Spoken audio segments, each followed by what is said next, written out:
បាទសូមជម្រាបសួរលោកគ្រូអ្នកគ្រូនិងសិស្សានុសិស្សទាំងអស់ជាទីគោរពបាទ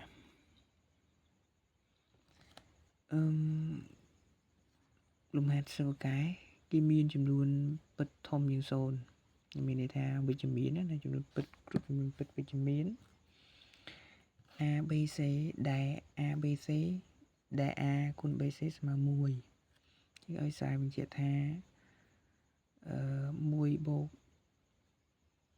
A លើ2គឺ16បូកជាមួយនឹង1បូក B លើ2គឺ16បូក1លើ C បូក1បូក C លើ2គឺ16ធំជាងឬស្មើ3អញ្ចឹងនេះយើងត្រូវដោះស្រាយតាមវិសមភាពណាគឺតាមវិសមភាពកូស៊ីឥឡូវខ្ញុំរំលឹកសិនគ្នាបាទសូមរំលឹកវិសមភាពកូស៊ីគឺកាន់ដៃ1បាទតាមវិសមភាពកូស៊ី AMGM វិជុំធ្វើនិមិត្តណាអញ្ចឹងខ្ញុំមាន A B C អញ្ចឹងយើងបាន A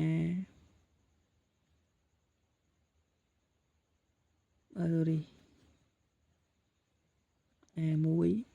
ស្មើ A2 ស្មើ A3 ជាងសមភាពនឹងកើតឡើងទៅវាស្មើគ្នាអញ្ចឹងយើងបាន A1 បូក A2 បូក A3 បូកចុចរហូតដល់បូក AN បាទធំជាងឬស្មើ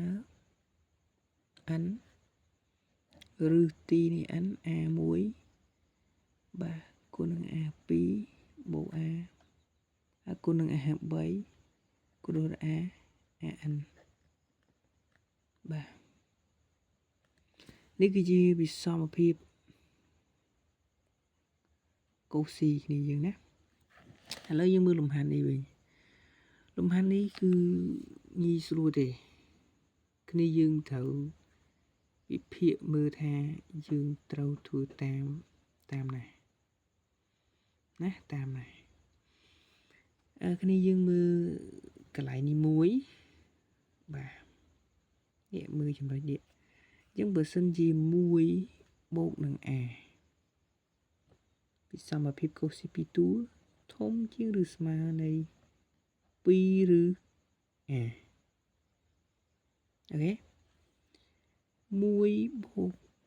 B បាទធំជាងឬ